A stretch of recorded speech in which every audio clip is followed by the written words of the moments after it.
La famille d'un adolescent de 17 ans décédé à la mi-janvier dans d'obscures circonstances à la suite d'une opération courante pour lui retirer l'appendice. C'est une opération qu'on voit régulièrement au Québec qui se pratique à près de 10 000 reprises chaque année dans tout le réseau de la santé du Québec. Veut avoir des réponses à ces questions et songe même à intenter une poursuite à l'endroit de l'hôpital où s'est déroulée cette opération, l'hôpital de Lanaudière à Joliette. Et avec nous, le père de la victime, M. Durocher. Bonjour, M. Durocher. Bonjour, Julie. Bon, dites-moi, ce n'est pas pendant l'opération qu'il est décédé, c'est après où son état de santé s'est détérioré. Racontez-nous ce qui s'est passé. Écoutez, son opération a super bien été. Après son réveil, ils l'ont remis dans sa chambre. Tout était beau pour l'appendice. Puis c'est juste qu'après ça, il avait encore mal. Il checkait ses bobos. Il montrait à ma conjointe puis à sa copine ses bobos. Puis il disait, j'ai plein de bobos, mais j'ai encore mal, c'est normal. Puis là, l'infirmière est arrivée. Elle dit, oui, c'est normal, tout. Mais elle dit, je peux te donner un peu de morphine si tu veux dormir puis plus avoir mal. Puis Jeanne, il a dit, ben ouais, je vais dormir. Elle dit, oui, tu vas dormir. Fait que, ils ont donné de la morphine. Puis après, vers 11h15 le soir, le dimanche soir, après l'opération, puis après, qu'est-ce qui est arrivé, c'est que il y a eu, vers 1h du matin environ, la machine de 11h le soir à 1h du matin, elle a arrêté 4 fois. La machine qui était pluguée avec, comme quoi qui donnait son pouls, qui donnait sa pression, puis tout. Puis la machine, elle arrêtait 4 fois, puis elle disait aux infirmières, ma femme, puis elle disait, Isabelle, elle disait, écoutez, la machine, elle arrête, madame, oui, on le sait, elle va mal, on va s'arranger avec. Puis là, à 4 reprises, les 2 dernières reprises, elle était obligée de peser sur le piton pour appeler l'infirmière, parce que la machine, elle marquait toujours critique. Là, à un moment donné, l'infirmière est arrivée, elle dit, écoutez, là, on est en changement de chiffre, on n'a pas le temps de s'occuper, là, on va revenir, ça sera pas long. Là, ça a été un choc terrible pour ma femme, mais la femme est arrivée après, elle a plugué la machine, elle a tout reseté. Puis là, ça marchait, tout était correct, ma femme s'est couchée. Puis vers les 1h du matin, elle s'est fait réveiller par tous les employés, code bleu, puis Jimmy Lee, tout le monde criait Jimmy Lee pour essayer de le réveiller. Puis il a fait un arrêt respiratoire, un arrêt cardiaque, puis son cerveau est décédé. Mais ils ont réanimé son corps. Puis après ça, ils ont transféré à Sacré-Cœur. Parce que puis, la fille, elle me disait que peut-être qu'il y a un problème de cœur, problème de cerveau, d'épilepsie, quoi que ce soit. Il minimisait, il justifiait tout comme si c'était de sa faute. Puis là, je n'ai pas parlé, j'étais sur le choc avec ma femme et ma fille. Puis à un moment donné, ils ont transféré à Sacré-Cœur. Puis à Sacré-Cœur, ils ont tout fait le possible pour récupérer le corps le plus possible. J'ai demandé de donner des dons d'organes. Puis ils ont gardé 6 jours de plus. J'ai trouvé ça dur, mais je l'ai fait pour sauver. Jubilee a sauvé 6 vies dans la même soirée. Du 22 au 23, il a sauvé 6 vies, puis il a donné sa cornée aux yeux à quelqu'un.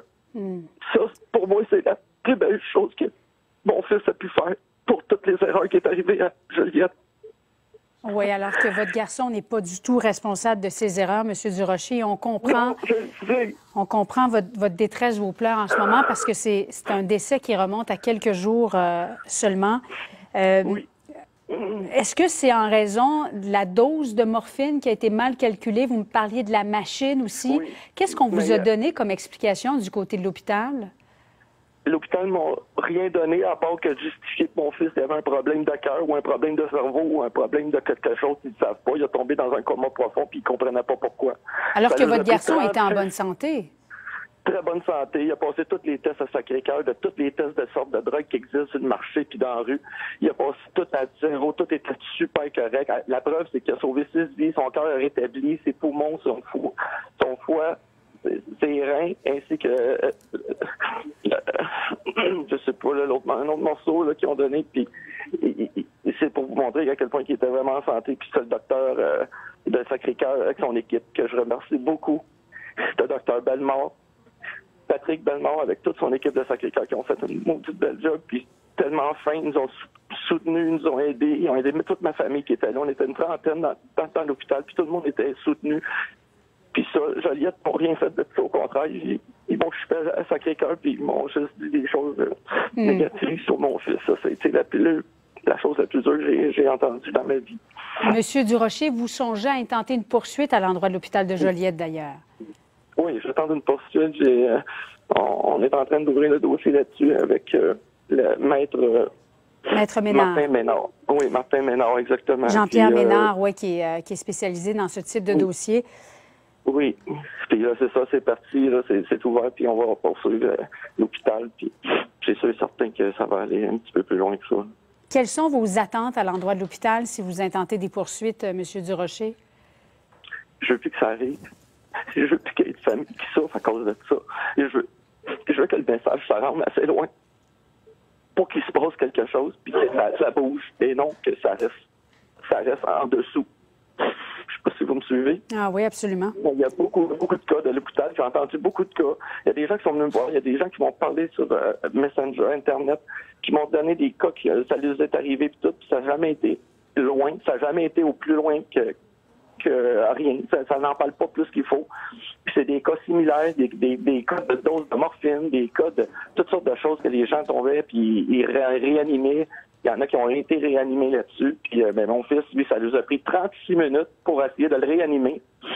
Puis en plus, sur ce moment-là, il cherchait, il n'y avait pas la machine pour le cœur, le fibrillateur, je pense, je ne sais pas comment ça s'appelle, mais la machine pour le réanimer avec le cœur, il ne l'avait pas. Ça a été long avant que la machine arrive pour qu'il puisse le réanimer. Puis ça lui donne au-dessus de 36 minutes, fait que le cerveau était déjà mort après. Il n'y avait plus rien à faire. Il était trop tard. Ghislain Durocher, qui est le père de cet adolescent de 17 ans qui est décédé malheureusement beaucoup trop tôt.